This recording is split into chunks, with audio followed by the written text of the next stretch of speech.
I had called upon my friend Sherlock Holmes on the second morning after Christmas, with the intention of wishing him a compliment of the season. He was lounging upon the sofa in a purple dressing gown, a pipe rank within his reach upon the right, and a pile of crumpled morning papers, evidently newly studied, near at hand. Beside the couch was a wooden chair, and on the angle at the back hung a very seedy and disreputable hard felt hat, much the worse for wear and cracked in several places. A lens, a forceps, lying upon the seat of the chair suggested that the hat had been suspended in this manner for the purposes of examination. "You're engaged," said I. "Perhaps I interrupt you." "No, I'm glad to have a friend with whom I can discuss my results. The matter is a perfectly trivial one." He jerked his thumb in the direction of the old hat. "But there are points in connection with it which are not entirely devoid of interest, and even of instruction." I seated myself in his armchair and warmed my hands before his crackling fire, for the sharp frost had set in and the windows were thick with ice crystals. "I suppose," I remarked, "that, homely as it looks, this thing has some deadly story linked to it. That it is the clue which will guide you to the solution of some mystery and the punishment of some crime." No crime," said Sherlock Holmes, laughing.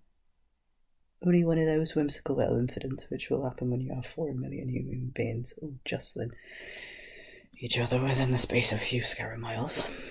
Amid the action and reaction of so dense a swarm of humanity, every possible combination of events may be expected to take place, and many a little problem will be presented which may be striking and bizarre, without being criminal. We have already had experience of such." "So much so," I remarked, "that the last 6 cases which I have added to my notes, 3 have been entirely free of any legal crime." "Precisely. You allude to my attempt to recover the Irene Adler papers, and to the singular case of Miss Mary Sutherland. I don't know where I'm going all over the place. The singular case of Miss Mary Sutherland, and to the adventure of the man with the twisted lip. Well, I have no doubt that this small matter will fall into the same innocent category. You know, Peterson, the commissioner. Yes. It is to him this trophy belongs." "It is his hat?" No, he found it. Its owner is unknown.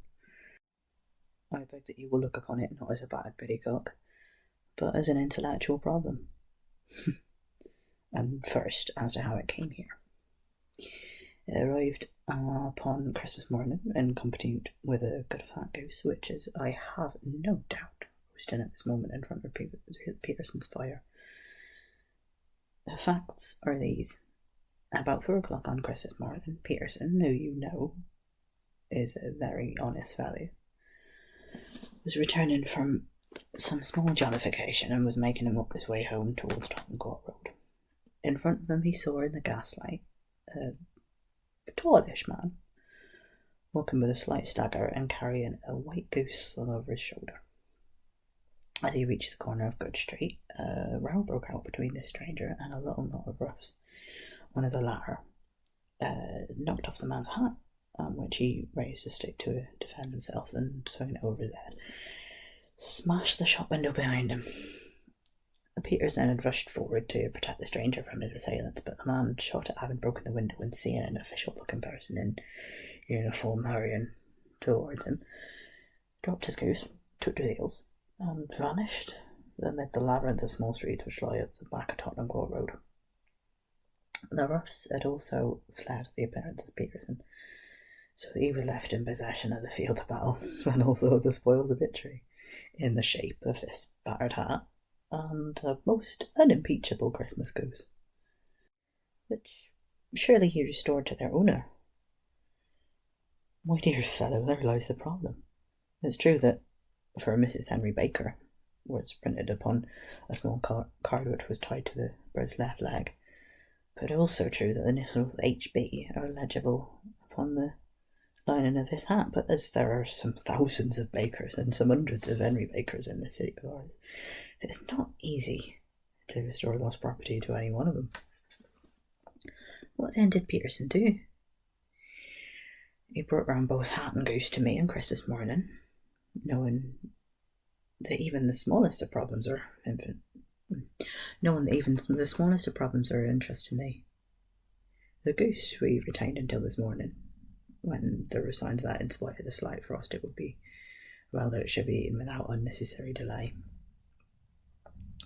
Its finder has carried it off, therefore, to fulfil the ultimate destiny of a goose, while I continue to retain the hat of the unknown gentleman who lost his Christmas dinner. Did he not have a taste? No. Then what clue could you have as to his identity? Only so much as we can deduce. From his hat. Precisely. But you're joking. What can you gather from this battered old felt? There is my lens. You know my methods. What can you gather yourself as to the individuality of the man who's worn this article?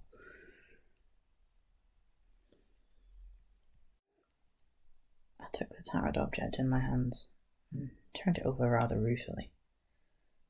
It was a very ordinary black hat of the usual round shape, hard and much the worse for wear. The lining had been of wet red silk, but it was a good deal discoloured. There was no maker's name, but as Holmes had remarked, the initials HB was scrawled upon one side. It was pierced in the brim for a hat secure, but the elastic was missing. For the rest, it was cracked and exceedingly dusty and spotted in several places, though there seemed to have been some attempt to hide the discoloured patches by smearing them with ink. I can see nothing, said I, handing it back to my friend. On the contrary, Watson. That was a bit London. I can't say country. Country. I'm leaving it there. You can see everything. You fail, however, to reason from what you see. You are too timid in drawing your inferences. Then, pray tell me, what is it you can infer from this hat?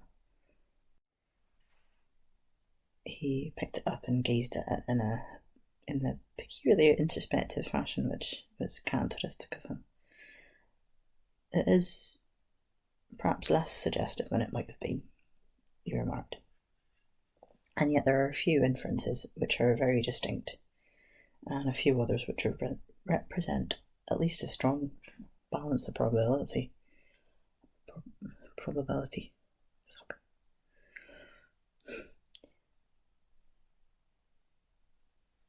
That the man was highly intellectual is of course obvious upon the face of it, and also that he was fairly well to do within the last 3 years, though he has now fallen upon evil days.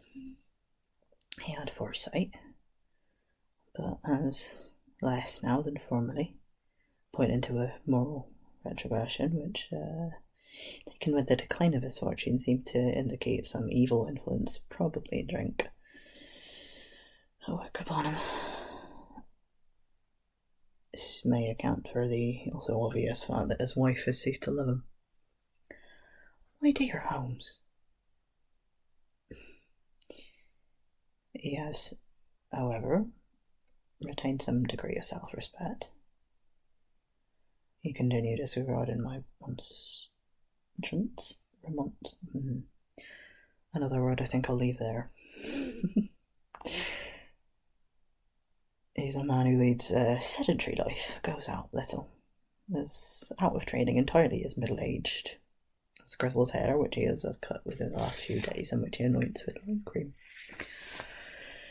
These are the more patent facts which are to be deduced from his hat.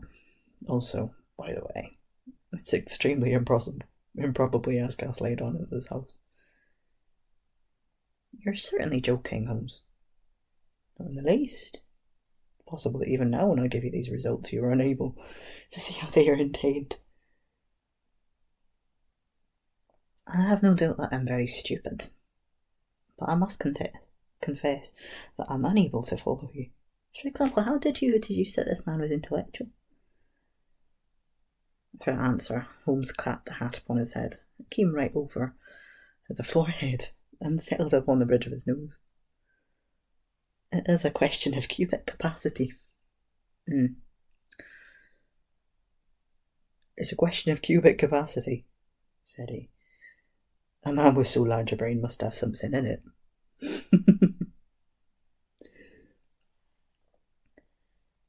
The decline of his fortunes, then.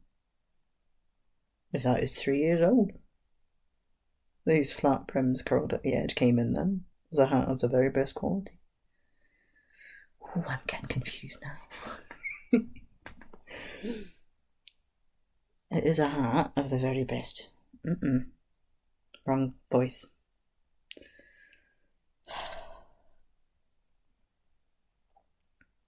This hat is 3 years old. These flat brims curled at the edge came in then. It's a hat of the very best. Can't even speak.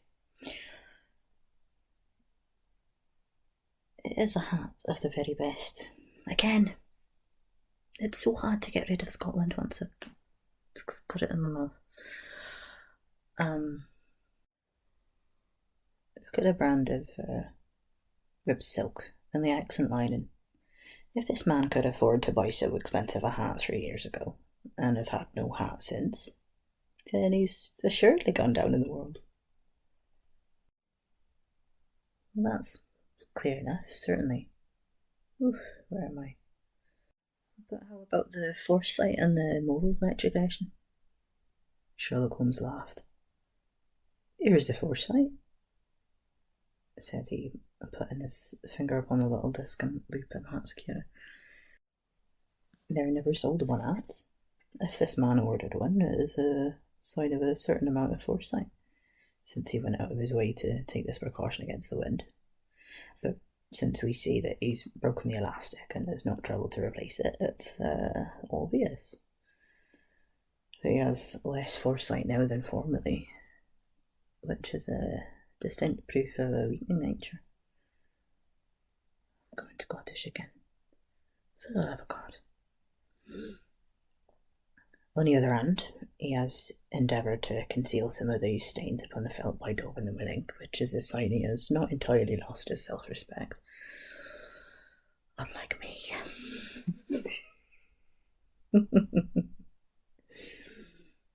Your reasoning is certainly plausible. The further points that he is middle-aged, that his hair is grizzled, and that it has been recently cut, and that he uses lime cream. Lime cream. Where am I now?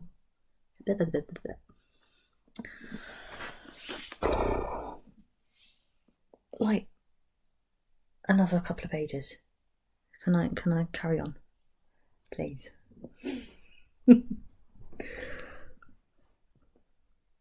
I ought to be gathered. Nope, not in that city. A close examination of the lower part of the lining. The lens discloses a large number of hair-ins clean cut by the scissors of the barber. They all appear to be adhesive, and there is a distinct odour of lime cream.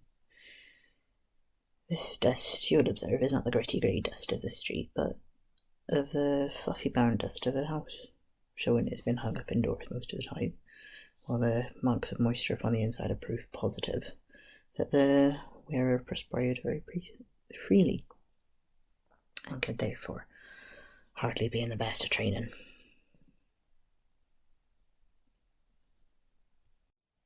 Right, but his wife, you said that she had ceased to love him. This hat has not been brushed for weeks. When I see you, my dear Watson, with a week's accumulation of dust on your hat, and when your wife allows you to go out in such a state, I shall feel you have also been unfortunate enough to lose your wife's affection. But you might be a bachelor.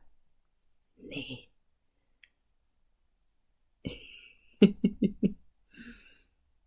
He was bringing home the goose as a peace offering to his wife. Remember the card upon the bird's leg? You have an answer to everything. How on earth do you deduce that the gas is not laid on in his house?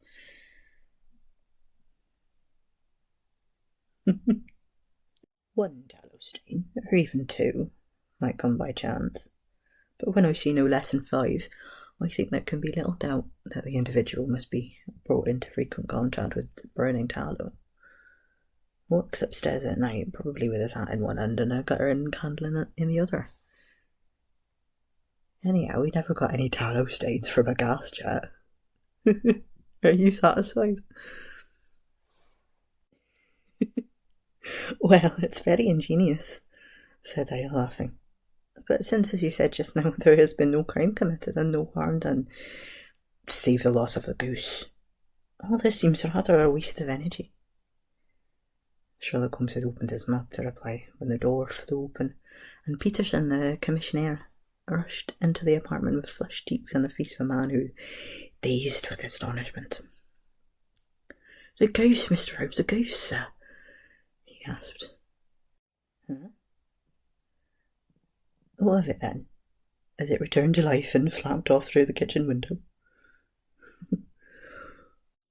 Holmes twisted himself around upon the sofa to get a fairer view of the man's excited face. "See you, sir. See what my wife found in its crop."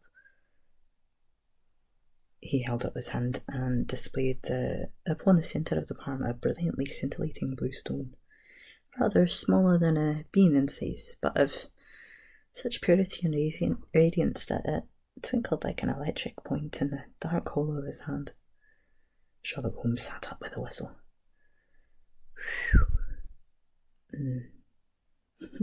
That wasn't a good whistle. "By Jove, Peterson," said he, "this is a treasure trove indeed. Treasure trove can't speak anymore.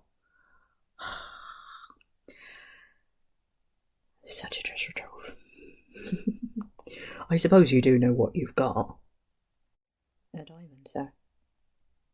A precious stone. It cuts into glass as though it were putty.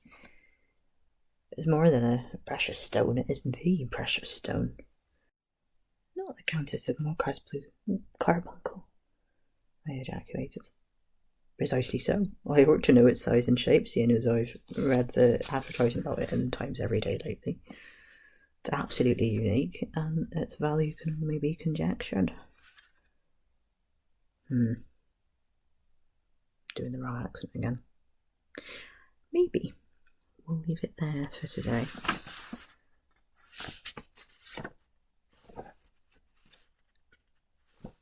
Yeah, no, I'm not reading another 10 pages. That's insanity. Another day.